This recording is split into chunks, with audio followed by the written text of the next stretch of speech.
Hello, I'm Alden. I'm Francis.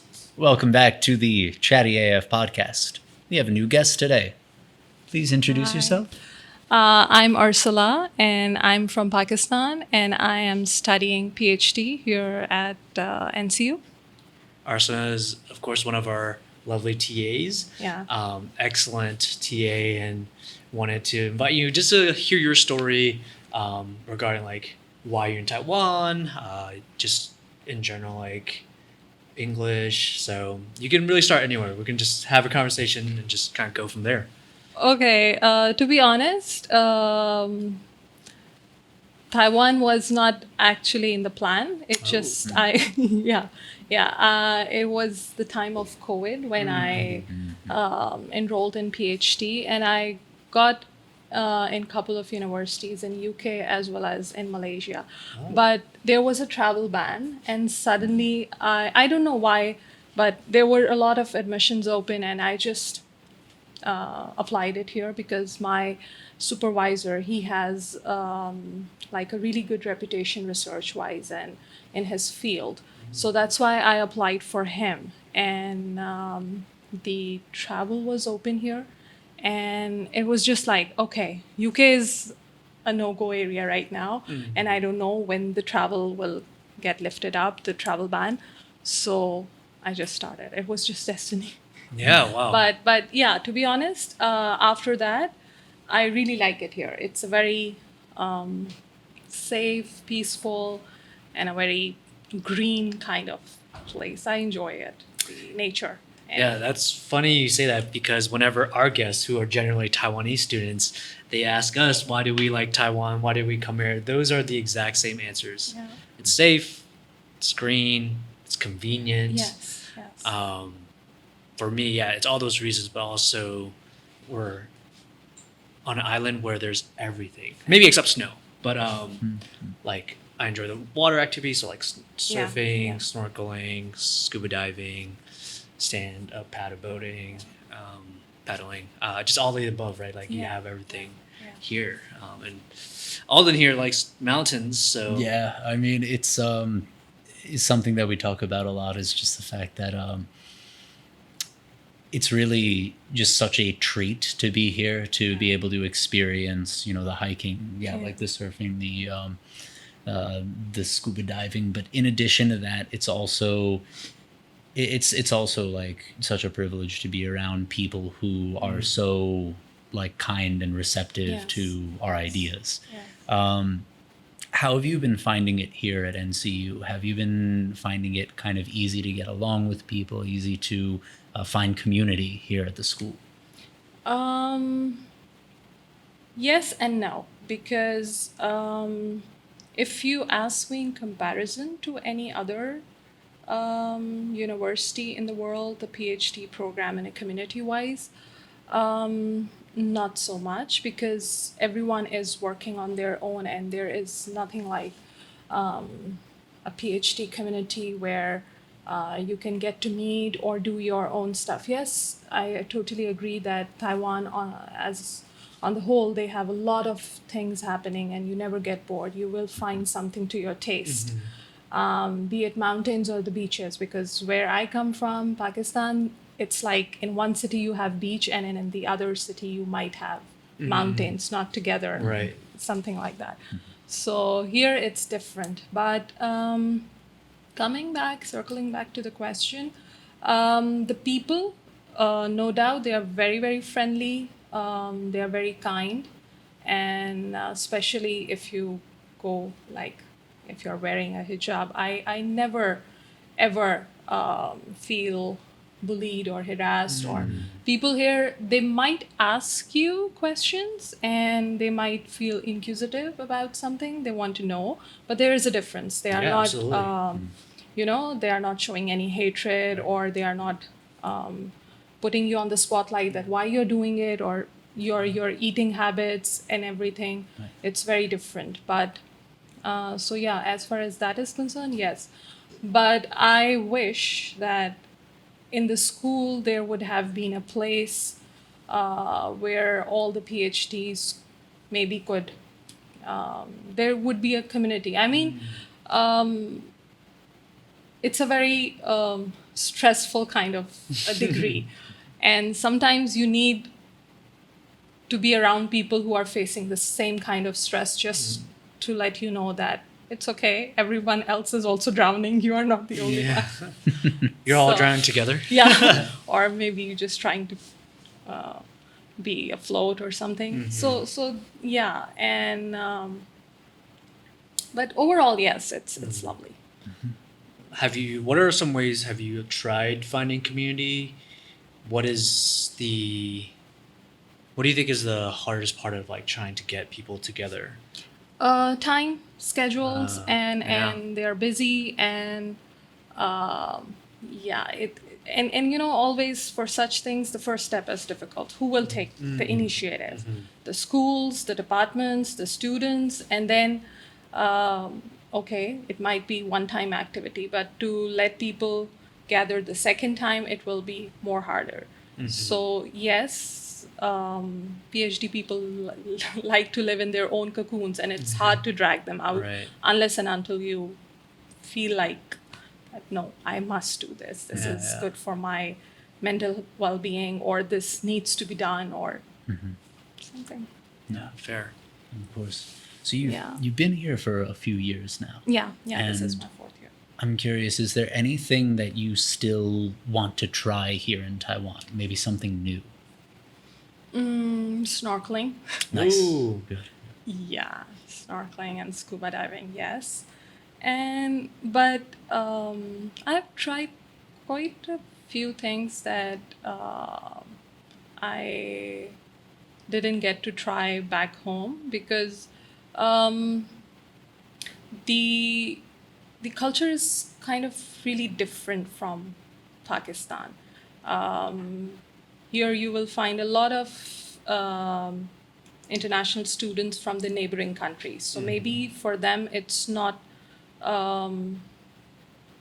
something very, I won't say cultural shock, but still not some things that it's just like normal things for them.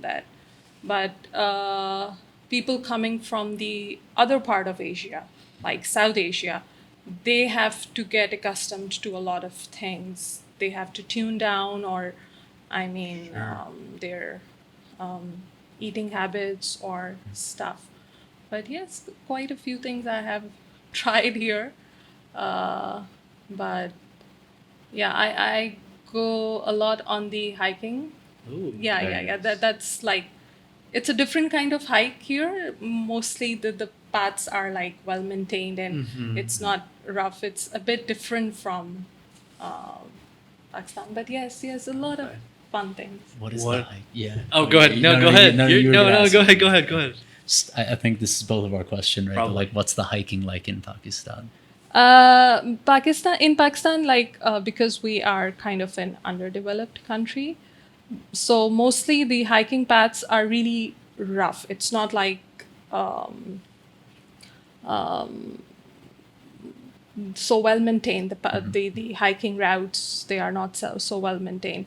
Also, you might have your own groups or communities, but here, if you feel like hiking in groups or something, there would be a lot of mountaineers or hiking groups. But yeah, and just like I said, being in Taiwan lets you feel a lot safe. Unfortunately, I don't want to say it on record, but yes, maybe back home it doesn't feel so safe to go alone on a hiking trip. Here, it Fair. doesn't matter even if you just Yeah.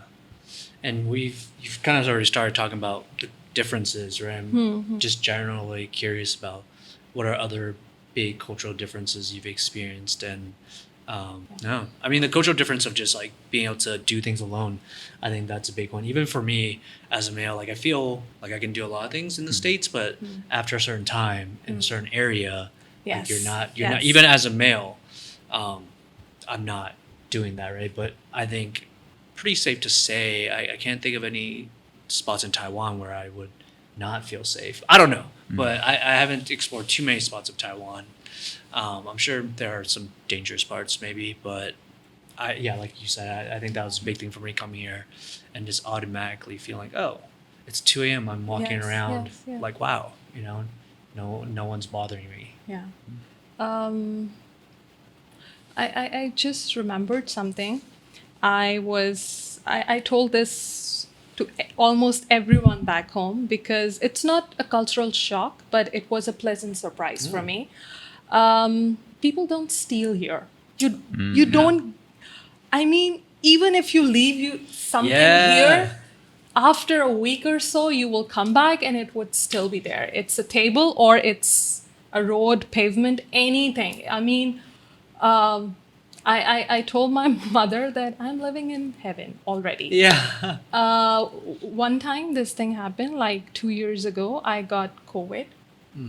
And the night that I had like the highest of the fever, or at that time I didn't know that I had COVID. So I had to use the ATM, and I went there, I used the ATM, and I came back, and after that my condition worsened, and I got to know that I had COVID, and I was like quarantined for 10-11 days. And I didn't check my wallet or anything that where's my ATM, did I put it back, and on the 11th day when I came out of the quarantine and I had to use my ATM again, and when I opened my wallet I realized, oh, I don't have it. Where was the last time I used? And the whole thing started. I was like trying to cancel it and calling my bank, but then I realized, okay, let's go back and check where. Maybe, but it's been 11 days. How come it would still be there? But let's just go. Maybe somebody ATM dropped. Yeah, it was just in the the food court, the family mart area. So I thought maybe somebody would have picked it and gave it to the family mart or any nearby the restaurants, or maybe it was just a big. Can you even imagine? I entered, and right on the top of the ATM machine, my card was there. Whoa, and I was like shaking at that time that should I put it inside, because the money must have gone. Okay, it's there, but okay, this summer I'm planning to go home, but for sure the money is gone. Wow. And it was all there. That's amazing. And after 11 days, it was just sitting at on the top. Someone just, Incredible. the next person probably just saw 11 it. days, how many people would have walked in? Yeah. I mean, and yeah. So it was like, yeah, I'm living in heaven, man. Yeah, no, that's Never pretty crazy. happens it anywhere in the world. Probably not. I have a similar story. Well, not me, but my friend. We were traveling during our winter break, which is the Lunar New Year. Yeah. And we drove our scooters to our mopeds to the station, and then hopped on, got to the Taiwan airport, so here. But my friend, she forgot to take her scooter key out. Yeah. After 3 weeks, Yeah. came back, it was still there, Yeah. which is just insane. Like, Yeah. that would just be gone. A bike would be gone. Anywhere in the world, Yeah. So that, like that point is just Have you shocking. been to Pangu, the Pangu Islands? Oh, I used to teach there. And they say that nobody takes out the key. Okay, in the main land of main Taiwan, maybe people do take out the keys, but there it's just like famous. You don't ever take out the key, and it's parked everywhere. Okay, man, where in the world are you living? Yeah, I mean, it's it's a part of the culture, but also with Penghu specifically, it's this idea of where are you going to go with that? Yeah, where are you taking my scooter? Like, there's CCTV I'm gonna find you. practically everywhere. And then not only that, I mean, you have to check it in when you get to the boat. Yeah. The paperwork doesn't match. Like, where are you going to take that thing? Yeah. Are you going to joyride to Xiyu, or are you going to just leave it there? You're going to just leave it there, Wait, so have you been to Penghu? Yeah. Okay, I've where been else? to Where else have you been to? Matsu. I mean, around nice. the island, to Pangu, to Matsu, Okay. and Jimin? No, Not yet. Okay. I am not planning to go to Kinmen. Oh, okay. Yeah, I might go to the Orchid Island or the Turtle Island. Oh, but that's where you should go scuba diving. Yeah. That's where I'm going in 2-3 weeks. Oh. Yeah, through NCU, and just doing it like a scuba diving trip. Yeah. Cool. Yes, snorkeling. Snorkeling is good in Green Island, Orchid Island, Yeah. Penghu, and Xiaoliocho. Yeah. All of these are fantastic options. Yeah. So, what's the best thing you guys have tried here, or the most different thing? Yeah, that's a great question. Let me think. I mean, when it comes to like activities, I think my favorite new activity is, of course, high altitude, like mountain hiking. I absolutely adore it. I understand the appreciation for nice trails that are well maintained, but I also kind of like the the sort of sheer face or like slippery cliffs. Even though I hate the descent, I like the ascent. That's been really fun. And in addition to that, like we've talked about scuba diving a ton on this podcast, but I would say in addition to that, kind of getting the chance to just listen to some of the traditional instruments has been a real treat. Like people who play like the erhu or like the pipa. I really like the concept of the pipa with the fake nails and the sort of fast plucking. Like that's really fascinating to me. So I've enjoyed that. And then when it comes to food, I think my new favorite from Ilan, we love our Ilan County Songyobing, like the kind of like green, like scallion pancake, green onion. Yeah, I love that too. Pancakes, it's fantastic. Yeah. Oh, yeah, for me, I think the biggest joy or biggest or favorite memory is just riding around in my moped, on my moped. There's nothing more exhilarating than just going on the mountain. So in Yilan, where we both work now, there's this path along the east coast, where you can like see the ocean, drive through the mountains, and that is a stunning, really fun drive. And I've started from Yilan and then drove all the way down to Taidong. Wow. Yeah, and that drive has been beautiful. When I came back this year, I needed to buy a new one, so I went down to Taichung and I bought one and drove it back up here. That was another 4-hour ride. Beautiful. Yeah, so it's just the natural beauty, of course, but just not having to have a car and still be okay. Yes. Yeah. And that's a big thing. I mean, it's hard if you don't have a moped. Yeah. Especially here at NCU, but there are buses. Like as long as you can get yourself to TRA or HSR, it's just so convenient. And I think that transportation system in Taiwan is like really good, even if you don't have your own conveyance or if you don't have a license or something. If you're just a tourist, you will always have buses or things going to the far off end of any place, and it's like really convenient. Yeah, even the U-bike, you have it for 30 minutes. You can probably get to a station from here. So it's just easy. So you guys have been to Jade Mountain or not yet? I've been to Jade. He has. I want to. I really do. I'm hoping he can be our tour guide. Yes, I want to go there. Yeah. I have recommendations, and for anyone else who's watching, sign up for a consultation and learn how to hike Jade Mountain if you've never been just before. Have your own episodes of like this podcast session where you share your recommendations or your expeditions or. Wow, that's a good idea. Yeah.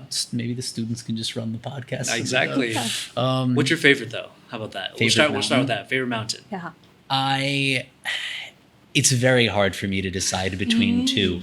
Last year I had hiked I'd hiked to a very special place in Yushan National Park, which was, easily my favorite from that year. But this year I hiked another place in the sort of more central mountains, like Taroko National Park, which comes very close to it, and it's kind of hard to say. I think I like them for different reasons. Okay. So Jiaminghu is a place in Yushan National Park, which is not as high as Jade, but you actually get to see Mount Jade from that hike. Okay. It's incredibly beautiful. The flora and fauna is fascinating. And the way you hike it as well is really cool because you start by ascending. Eventually there's one lower cabin and then a higher cabin. But it's once you pass the second cabin that you have this sort of up and down, and then eventually you'll reach the lake. And when you reach the lake, it's just this exhilarating feeling of, we've made it. And if you get a little bit of sun, you can see the clouds and the sun reflecting off the water. Wow. And if you go early enough, you can see sambar deer drinking from the lake and things like that. It's just, Taiwan, it's peak Taiwan. Like that, in addition to some of the other high altitude ponds, which I have not been to, but I've seen some stuff online. They're all wonderful. The one that rivals this is a mountain called Chilai. Chilai. Yeah. This mountain is got a bit of a stigma because back in the day when it was very unpaved, let's just say a couple of people had some accidents, and it's got a reputation for catching bodies, if you will. And so as a result, there are these various cabins, and one is said to be haunted. I don't like it for that reason, but what I appreciated about it is that it's paved and maintained better today than back in the day when it got that stigma. But it's still like challenging enough and rewarding enough to feel like, a hike that you had to earn. Yeah. Not only that, there are two separate peaks and both offer really incredible views. One of which I can comment on and the other of which I cannot because it was already too foggy by the time I got there. You can see a lot of really cool like animals like the Formosan cerro and the sambar deer. They're all very common there. Really incredible hike, lots of cool stuff to see, but also very challenging. If I recommend one though, it's Jiaminghu. Okay, and as far as the difficulty is concerned, how will you rate both?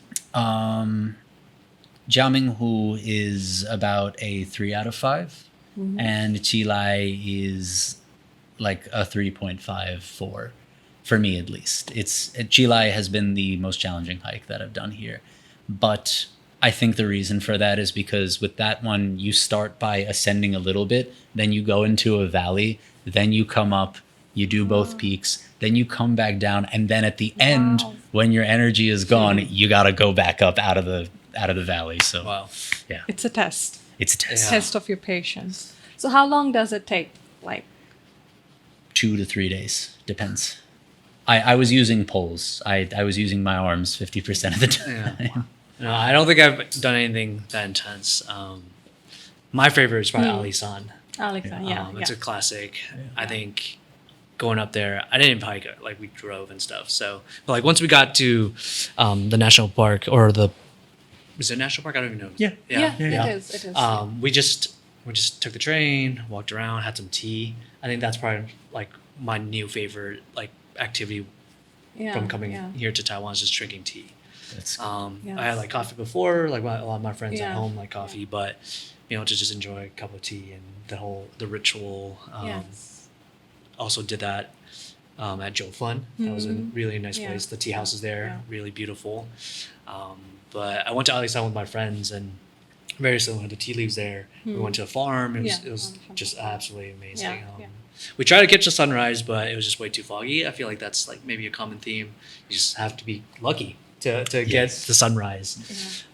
But no, that like in terms of hiking, I haven't done anything crazy like that. But there are so many various levels of hiking here in Taiwan. You can kind of like pick and choose. Like you don't have to. You can if you want to challenge yourself, but then also there's like a easy hike up through like tea leaf farms, and it's just as great. Yeah, it is. That is really true. What about you? What's your favorite hike? I haven't done anything exceptional like him. Just because I don't have time or something, but this is also another good thing about Taiwan, that you can have a 1 day trip, half day trip, 1 hour trip. I mean, there are so many places around wherever you are living that you can get to experience, even if it's not a rough, the true hikers. There's no such thing as a you're the real hiker. I'm you are the real hikers. There's no such thing. We are the inspiring ones. Hiking is not limited to the most extreme things. Otherwise, and anyone would not be considered a hiker other than those who have summited Everest, right? We are all hikers now. Yeah, they are on another level. By the way, yes, I come from a country where K2, and we. Oh yeah. I've heard of K2 before. So yeah. So but I haven't done for the hiking nothing extraordinary, but yes, around Taipei, around even in Taoyuan, and yes, I have been to Alishan. I have been lucky to see the sunrise. Oh yeah! Yes. Wow. Yes, and I love the National Park of Alishan, the tallest of the trees and the oldest. Yes, they have a very, they're full of the character and Yeah. very, very different kind of feeling. And yes, the tea culture here, I love it. I mean, not just that they love tea, they enjoy it, but the tea culture here, it's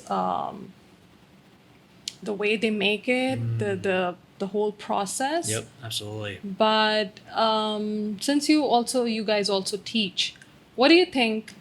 What's the most popular? Like, I have asked this question to my students. Okay, what is the best tea? How to make it? But what I felt like the new generation, somewhat they are not as connected to Probably the not. all the recommendations Is that I boba? ever get for the tea shops or tea making. Yeah. It's from the older lot. It's the younger people are yeah. not. You're saying Oolong Tea Project or Kabuka. Yeah. Yeah, I don't. So Yeah, I haven't asked my students that, but I feel like a lot of when I taught Nila, my co-teachers, they enjoyed tea as well. So yeah, Yeah. maybe it is a generational thing. Yeah, this is some trend I'm noticing. I'm not saying it is, No, of so course, don't get yeah. offended. Yeah. It's just my observation No, that of maybe course. the younger lot is more interested towards coffee or Yeah. other drinks. not- Comment below. Do you like tea? Do you like coffee? Yes, the man behind the camera. Yeah. Very cool. Yeah. That's I think what I've noticed is that I mean, like the tea shops are very popular, and there's always people, getting tea from like Kabuka, etc. But I think the students that we've taught, well, they are children, so they do appreciate sweet drinks. So it's a lot of things like Yeah. boba and like Yeah. milk tea. The little like cartons of milk and the little cartons of like juice. Of course, that's a thing. I think for people sort of our age, I think this kind of ties into Taiwan's like hyper convenience. Coffee might be more popular because at 7 and at Family Mart, you just go in, you get it, it's in your hand in 2 seconds, and you leave without a second thought. So I think that might also be a trend where it's like Taiwan is almost too convenient, and as a result, we see that like the coffee and the tea, but mostly like the coffee that's at these various convenience stores is becoming more popular just because it's, machine to hand, like 2 seconds. Yeah. Yeah. So you guys are still coffee people, coffee person, or Oh, tea. chai? Tea. Chai. Chai all the way. Yeah, chai. Yeah, no. Or matcha. I really enjoy matcha. But tea, generally, like if I want something, I'll like go to the convenience store and get it. But I have a friend who's like really into the whole tea ceremony and process, and I'll do that with him. But otherwise, I'm just like just drinking it. Yeah. Cool. Yeah. We'll do the English question. Yeah, we'll go back to the Yeah. basics of the start of the podcast, why we started this whole thing, just English, and what was your experience like growing up and learning English, and how have you, if it's not through academic or traditional like school, how do you continue to learn English, or how did you practice English and Okay. all that fun stuff? Yeah. Since I already explained, I'm from Pakistan. English is not our mother tongue, but it's like an official language in the sense that in the offices, in the working environment, English is being used. So, as far as the education is concerned, yes, when you start off schooling, you do get the experience that your courseworks, your textbooks, they are in English. There are two mediums. Like most of the public schools, they don't focus on English. But if you are in the private or elite or the other side of the educational system, yes, English is kind of mandatory. But the earliest of memory, I remember watching, I don't know if you guys know about that program, Sesame Street. Oh, yeah. Wow, yeah. Yeah. And in my childhood, yes, I was really fascinated with the characters.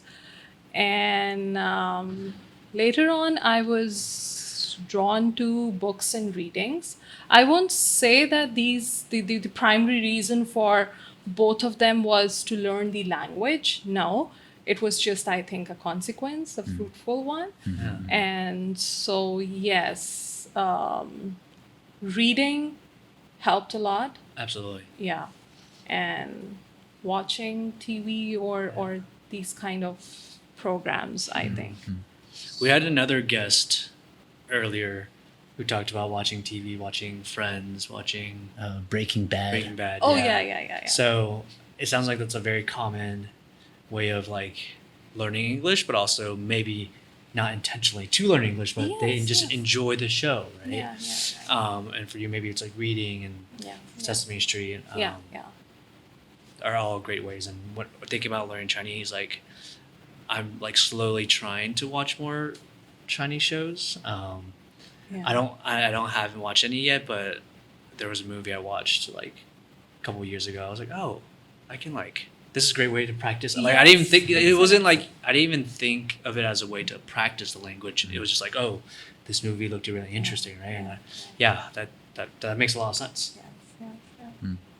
I had back in Pakistan, I had one Spanish friend, and she was engaged to a guy from Nepal, but she spoke Urdu, or you can say Hindi, so beautifully, so fluently. We used to say that you just bluff us. You are a Pakistani.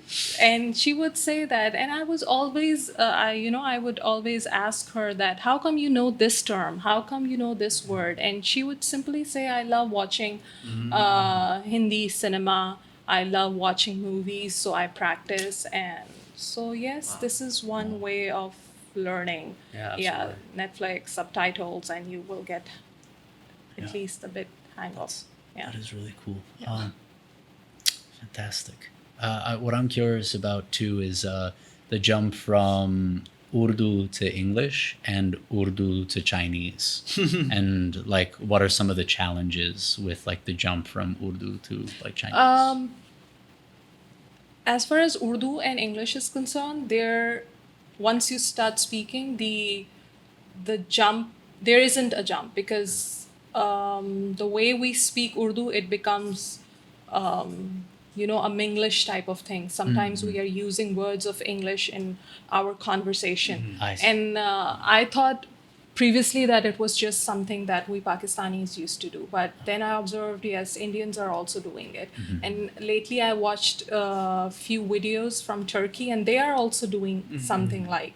So yes, it isn't a jump. And if a non-native speaker listens to us, they might get a hang of it, what we are trying to speak, because we are using two different languages together in one sentence. But Chinese, as far as Chinese is concerned, is too difficult for me, because it's a tonal language, and English and Urdu both are not tonal languages. So yes, that is a big jump. I'm trying to. So far, no luck. It's hard for me. Yeah. It's a tough language. I know. I mean, we've both been studying for a while now, and neither of us are close to being fluent or anything. Yeah. And just like before the podcast, I was telling you that same word has 4 different tones and 4 different meanings. So you can either become a mother or a horse. Yeah. Yes, right. So yeah, something like, yeah. What are some of your favorite memories from your childhood? And if you could just share some like a quick, I guess, like a mini lesson on your culture and some stories, what would they be?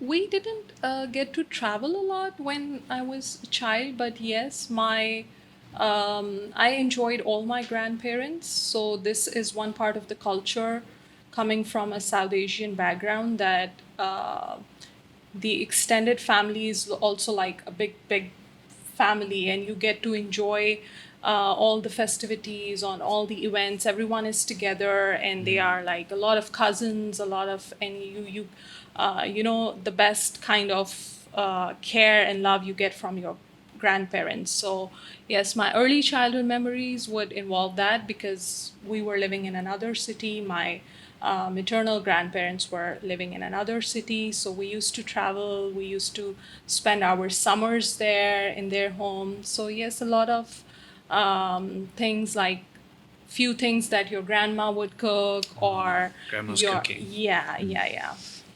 I remember my maternal grandfather. He was working in a department from livestock. He was a vet, and later on became the director of the government organization. So I remember I had a lot of pets in their home. Yeah, I had a deer, I had a peacock. I mean, because I was the first child of the family, so anything I would just point out, wow, they will bring it. Oh, So yeah, these kind of memories, yeah, that was beautiful. Food, being pampered, and yeah. Is there anything like you like really miss from Pakistan? Like something that like you kind of wish you had over here? Food. Food. You No. heard it here, folks. Yeah. And what kind of food specifically? I mean, the spices, like Sure, yeah. yeah. Food here is very tasty, but we need spices. Fair. Yeah. Definitely. I mean, Yeah. even we in Hungary have some spice that you don't commonly find here, and I do miss that. Yeah. It's definitely a lot less spicy, and definitely only like one type of spice. But it's still something that I think about to this day. Yeah. I've been kind of saving this question to kind of like end, Okay. but kind of like ending with your PhD, right? What are your big next steps, or what's next for you? What are you hoping to accomplish? You've TA'd for a little bit. You'll have your PhD. Are you interested in becoming a professor? Like, yeah, just Back home, I'm already working in a university. I'm right now on study leave, but this is for sure that I would stick to academics for now. I'm doing PhD, so I would definitely like to work in some university or some educational institution. But I haven't decided where. Maybe I would go back, maybe not. I haven't decided it yet. Yeah, Fair. things keep on changing. So, no, of course, and yeah. I'm sure with PhDs, it's Keeping my fingers crossed. yeah, exactly. I just graduate. No, exactly, yeah. Yeah. Fair. All right. Well, best of luck with everything. Thank you so much. Yeah, thank you so Thanks much. for coming on, sharing. It's been Yeah. great to get to know you, a bit about your culture, experiences here in Taiwan and Yeah. back home. So look forward to your TA sessions too. They're always great. I honestly, genuinely have I'm squeezing all I got just to like give you something, just to write something down. Thank you. That's really kind of because you. it's great. And thank you for inviting me here. It was fun. And for you guys watching, just follow them and subscribe to them. And Yes. yeah, Wow. it's really interesting. Just different people sharing their experience. Yeah. I think you get to learn or pick one or two things. So No, yeah. absolutely. And please invite your colleagues too, or whoever who's interested. It's always fascinating to hear different stories Yeah. and even their own experience here in Taiwan. Right? Yeah. So thanks again. Yeah, it's Yeah. a very good initiative. Just all the best. Thank you. All right. Thank All you right. so much. Take care. Thank you. Okay, Catch us bye. next time Bye. on the ChattyAF podcast.